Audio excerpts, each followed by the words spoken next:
Chapitre 19 Ferme Parker, de Reuter, État de New York, USA, 12 avril, 17h42. La lumière du jour commence à pâlir. Dans la maison, l'ambiance est étrange. La satisfaction du travail accompli se mélange à de la nostalgie. La nostalgie des jours au grand air.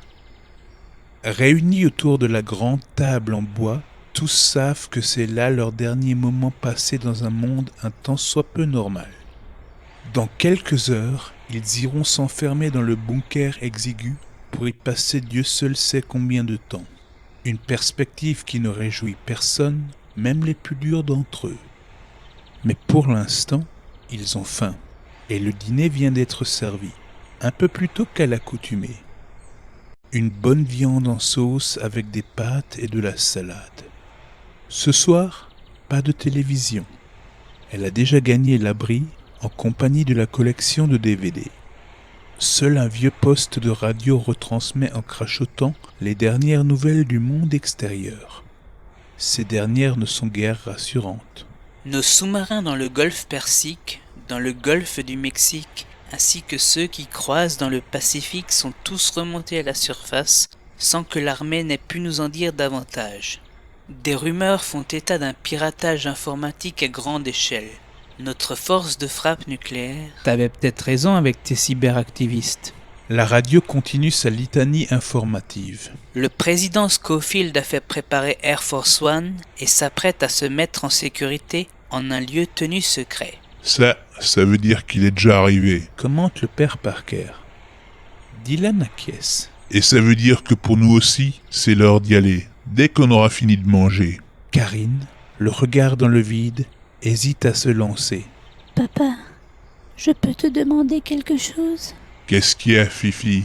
J'aimerais aller une dernière fois là-haut, sur la colline, respirer l'air frais et... La réponse de Jack tombe comme une sentence, irrévocable. Non. Mais papa, c'est la dernière fois avant d'aller s'enfermer là en bas, une dernière fois. C'est non. Non et non. Vincent serait d'accord pour m'y guider. Le jeune homme relève aussitôt la tête. Je n'ai jamais été consulté sur un tel projet. Mais une dernière bouffée d'air frais avant des mois de cohabitation avec ce vieux parano n'a pas de prix. Surtout s'il y a un moment d'intimité avec Karine à la clé. Je lui ai dit que... Son beau-père lève les yeux au ciel.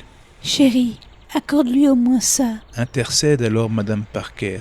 Il ne lui reste plus grand-chose dans sa vie à la petite, alors s'il te plaît. Jack souffle bruyamment. Bon, si Vincent va avec toi, c'est ok.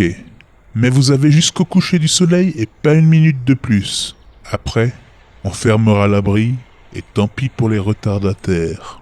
Au ton sec de sa voix, on sent bien que le père Parker ne rigole pas et qu'il est prêt à condamner sa fille à une mort certaine si nécessaire. Sa belle-fille.